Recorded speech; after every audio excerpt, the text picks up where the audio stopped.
অভয় ধর্ষণ ও খুনে পরতে পরতে রহস্য। সেদিন কি হয়েছিল পানিহাটি শ্মশানে? অভয়ের দেহ সৎকার নিয়ে বিস্ফোরক দাবি, বিস্ফোরক মন্তব্য শ্মশান কর্মী ভোলানাথ পাত্রের। মাস্কট স্পিন কন্ট্রোল ল্যাবের পরীক্ষায় এটি প্রমাণিত। কেয়াসেট আলোপেক্স পেন্টা অ্যাক্টিভ নতুন চুল গজাতে সাহায্য করে, চুল পড়া বন্ধ করে। Keya Seth Alopex Penta Active 10 hair fall প্রবলেমের একমাত্র সলিউশন। আগে দুটি দেহ সৎকার না করেই অভয়ের দেহ সৎকার। অভয়ের দেহ তড়িঘড়ি সৎকার করা হয়। শ্মশানে সার্টিফিকেটে সই করেন সঞ্জীব মুখার্জি। কেন সই করেছিলেন প্রাক্তন কাউন্সিলর সঞ্জীব মুখার্জি? দুটি দেহ দাহ না করে তড়িঘড়ি কেন অভয়ের দেহ দাহ? শ্মশান চত্বরে প্রচুর পুলিশ ছিল। পুরসভার পক্ষ থেকে সৎকার ফ্রি পর্যন্ত করে দেওয়া হয়, যে কথা অভয়ের বাবা বলেছেন। আমার মেয়ে বলবে বাপি আমার মৃত্যুর খরচটুকু দিতে পারলো না, শ্মশানের খরচটুকু দিতে পারলো না। একথা অভয়ের বাবার মুখে আমরা এর আগেও শুনেছি। অভয় ধর্ষণ ও খুনে এই রহস্যটাই এখন সব থেকে বড়। কেন তড়িঘড়ি সৎকার করা হলো? কেন সার্টিফিকেটে বাবা মা ভাই বোন কাকা কাকিমা কারোর সই নেই?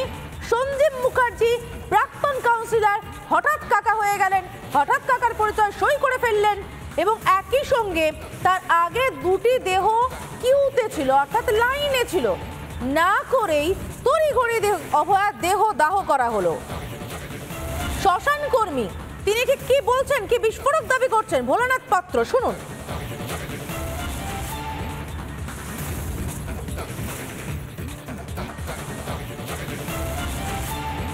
এটা কি আপনাদের থেকে সিদ্ধান্ত নেওয়া হয়েছিল নাকি কোনো দলের পক্ষ থেকে? অনেকেই এখানে উপস্থিত ছিলেন, তারাই কি আপনাদেরকে বলেছে যে দেহ অভয়ের দেহ আগে পুড়িয়ে দেওয়ার কথা বলা হয়েছিল, নির্দেশ দেওয়া হয়েছিল?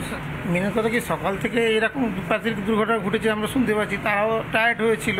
আমরা যে যদি তাড়াতাড়ি করে দেওয়া যায়, কারণ এতটাই কনজেস্টেড হয়ে রয়েছে যে লোক যাতায়াত করতে পারছে। আমরা চেয়েছিলাম যাতে মানে তাড়াতাড়ি রিলিজ হলে জায়গাটা তো কনজেস্টেডটা মুক্ত হবে। দেহ নিয়ে যাওয়ার জন্য বা মানে যেখানে সৎকারের জন্য ইলেকট্রিক চুল্লিতে নিয়ে যাওয়ার জন্য কারা এসেছিলেন? তার বাবা মা কি ছিলেন সে সময়? কি হয়েছে মানে সেদিনকে ঘটনাটা যদি একটু বলেন। বাবা মা তো ছিল, বাবা মা তো ওনার যে রিচুয়ালস যেটা থাকে সেটা তো করেছেনই। তো তাহলে রিচুয়ালস সেটা যখন করবে তার মানে তার কনসেন্ট রয়েছে বডি পোড়ানোর প্রতি। সেই জন্য যদি রিচুয়ালস না করতো, কনসেন্ট যদি আমাকে এখানে যদি জানাতো যে না আমার বডি পুড়বে না, তাহলে কারোর ক্ষমতা নেই বডি পোড়ানোর। যে সার্টিফিকেট দেওয়া হয়েছে অভয়ার মৃত্যুর পরে পানিহাটি পুরসভা থেকে, সেই সার্টিফিকেটটা আমি একটু আপনাকে দেখাচ্ছি। এই সার্টিফিকেটটা আপনাদের সোমনাথ দে এফএফ, আর উনি ফ্রি করিয়েছেন, ওটা উনি ফ্রি করিয়েছেন, বডিটা ফ্রি করিয়ে ফ্রি বলতে মানে ঘাট চাষটা ফ্রি করিয়েছেন, মানে সরকারের পক্ষ থেকে। হ্যাঁ ওই আর কি। আদা কাউন্সিলর তিনি কি এখানে ছিলেন? হ্যাঁ উনি তো এসেছিলেন, তো উনি আপনারা তো সেদিন ছিলেন, তো দেখেছেন। আমরা দেখেছি যে আমাদের পাড়ার একটা মেয়ে, একটা ডাক্তার, একটা প্রাকৃতিক দুর্ঘটনা ঘটেছে, যদি যত তাড়াতাড়ি ওনাকে রিলিজ করা যায়।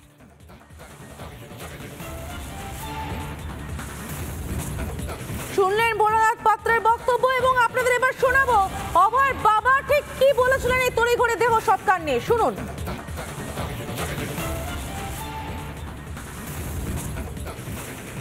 আমরা দেহ রেখে দিতে চেয়েছিলাম, আমরা দেহটা রেখে দিতে চেয়েছিলাম, কিন্তু যে কোনো মানে এত প্রেশার আমাদের তৈরি করা হয়েছিল সেই সময়। আমরা টালা থানায় গেছিলাম, টালা থানার সামনে আমরা 1 ঘন্টার উপরে বসেছিলাম। 3 থেকে 400 পুলিশ আমাদের ঘিরে সেখানে একটা এমন পরিস্থিতি তৈরি করে আমরা বাধ্য হয়ে বাড়ি ফিরে যাই। বাড়িতে গিয়ে দেখি 3 থেকে 400 পুলিশ আমার বাড়ির সামনে ব্যারিকেড করে দাঁড়িয়ে আছে। কিন্তু এই মতো অবস্থায় আমাদের আর কোনো কিছু করার ছিল না, বাধ্য হয়ে আমরা মেয়ের দেহ দাহ করতে বাধ্য হই। কিন্তু এখানেও একটা আমার প্রশ্ন, আমার মেয়ে আজকে সেদিন মারা গেছে, শ্মশানের যে খরচ সেই খরচটা ফ্রি করে দিয়েছে কারা? আমরা জানতে পারিনি কিন্তু আজ পর্যন্ত। কেন করা হয়েছে? কেন? আমার মেয়ে আত্মার পর্যন্ত খুব কষ্ট পেয়েছে যে লাস্ট শেষ সময়ও তো সে ভেবে গেছে যে আমার ভাবি এই কত টাকা ভাবি খরচা করতে পারলো না। কি মর্মান্তিক ছিল সেই দিনটা আমার কাছে। এই প্রশ্নের উত্তরটা আমার কে দেবে?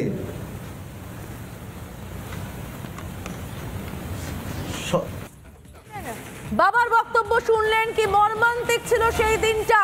মেয়ে ভাববে বাপি আমার জন্য এইটুকু করতে পারলো না। বাবাকে মাকে কোনো সুযোগ দেওয়া হয়নি, বাড়ি ভাই বোন কেউ নয়, নিজের কাকা কাকিমা, যে কাকিমা বারবার সামনে এসেছেন, যে কাকা বারবার সামনে এসেছেন, নানান রকম অভিযোগ করেছেন, তাদের কারোর সই নেই। নেই। সইকার হলো না সঞ্জীব মুখার্জি, প্রাক্তন কাউন্সিলর। হঠাৎ গজিয়ে উঠলেন কাকা হিসেবে এবং তিনি দায়িত্ব নিয়ে ফেললেন। তিনি শ্মশানের নথিতে স্বাক্ষর করলেন। আর এক কাকা না জেঠু বলতে পারবো না, নির্মল ঘোষ, তিনি শ্মশানে দাঁড়িয়ে থেকে তৎপর হয়ে দেহ সৎকার করিয়ে দিলেন।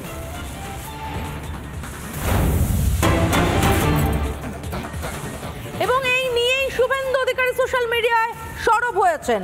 তিনি লিখেছেন, নির্যাতিতার কাকা বলে চাপ দেয় এক ব্যক্তি, প্রাক্তন কাউন্সিলর সঞ্জীব মুখার্জি।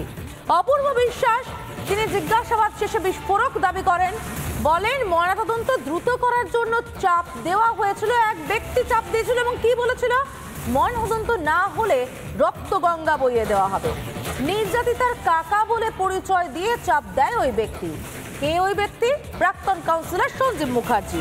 শ্মশানের নথিতে যার স্বাক্ষর রয়েছে। নির্মল ঘোষের ঘনিষ্ঠ এই সঞ্জীব মুখার্জি। এবং এই তথ্য সামনে আসার পরেই রাজনৈতিক মহল থেকে চিকিৎসক মহলে সাড়া পড়ে গিয়েছে। কে কি প্রতিক্রিয়া দিয়েছেন শুনে নেব। খুশি অখুশিতে তদন্ত এগুলো নিয়ে বলা সম্ভব নয়। আমরা তো চাইবো সবাই গ্রেপ্তার হয়ে যাক, কিন্তু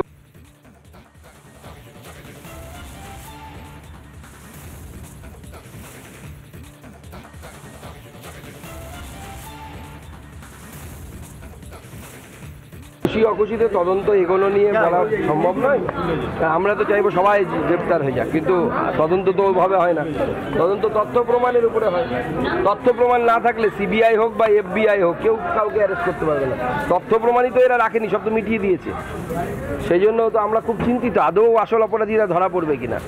তথ্য প্রমাণ না থাকলে তো সিবিআই কি করবে, কিচ্ছু করার নেই।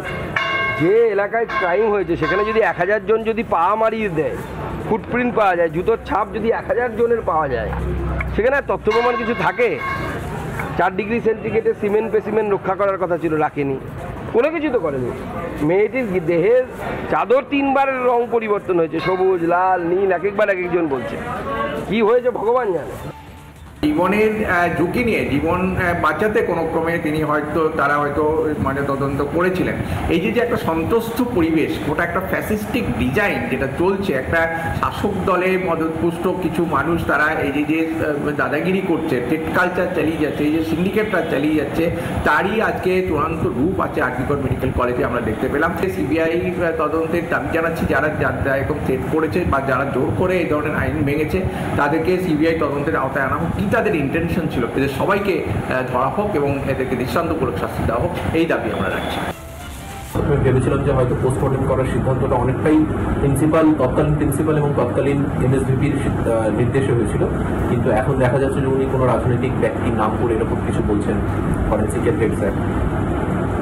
এই ঘটনা যদি আমরা আগে জানতে পারতাম যে ফরেন্সিকের হেড তিনি এরকমভাবে এক্সটার্নাল ইনফ্লুয়েন্সের বসে এরকম ঘটনা ঘটিয়েছেন, তাহলে তার পদত্যাগের দাবি কিন্তু আমরা করিনি, কিন্তু এখন মনে হচ্ছে যে তার পদত্যাগের দাবি করানো খুবই জাস্টিফাইড ছিল আর কি।